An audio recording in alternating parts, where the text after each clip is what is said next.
Loja duket perfekte dhe e peshuar me Kandar Farmacia. Në njërin anë fituesit e pritshëm të zgjedhjeve që duan heshtje nga Washingtoni deri më 11 maj, në anën tjetër një lum dollarësh opozitar që shtyn drejt një qëndrimi çfarëdo në favor të Berishës brenda kësaj date, më shumë se sa të Partisë Demokratike dhe opozitës në tërësi. Lajmi se Departamenti Amerikan i Shtetit ka reaguar në një mesazh online të një gazetari lidhur me statusin non grata të ish-kryeministrit Berisha, është nga ato gjetje lobistësh që flet sa një roman edhe pa pasur asnjë manual sqarues nga pas. Në thelb s'ka ndodhur asgjë. Proceduralisht Berisha vijon të jetë non grata në SBA. Në atë masa edhe ai vetë inte në darkë nuk gëzohej që mund të shkonte në Amerikë, por shprehej se Departamenti i Shtetit kishte thënë se ishte kundër linjës së Biden në politikën e jashtme. Doktori dita lexoi më mirë se kushdo mesazhin e kriptuar që vjen nga Washingtoni. E kupton që kjo që ka ndodhur ka qenë një spostim milimetrik i qëndrimit amerikan ndaj tij, edhe që vështirë se lëviz nga vendi ndonjë vot në zgjedhje, por që nuk e ndreq në themel as hallin e tij të vjetër me statusin non grata. Është një zhvillim që mund të përdoret a keq përdoret në fushat, por që në esencë ka vlerën e një tollumbaceje me helium nga ato që mbajnë në dorë fëmijët për festa.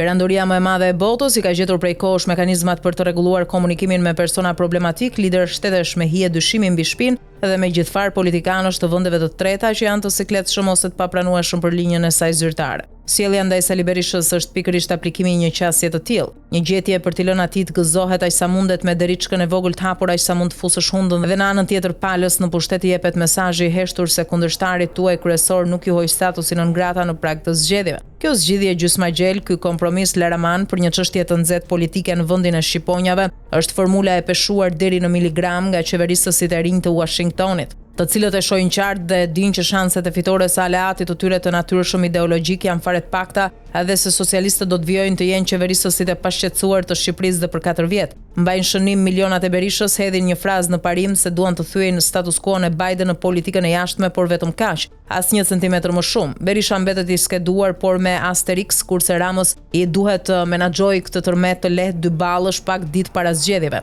Një nga ato tërmete që të kujtojnë se qetësia dhe siguria janë nocione shumë relative në botën e re të Donald Trump, por që vështirë se do të rrezikojnë ngrehinën elektorale të majt më 11 maj. Të gjithë të kënaqur, të gjithë aty ku ishin, përfshirë Amerikën në sfond.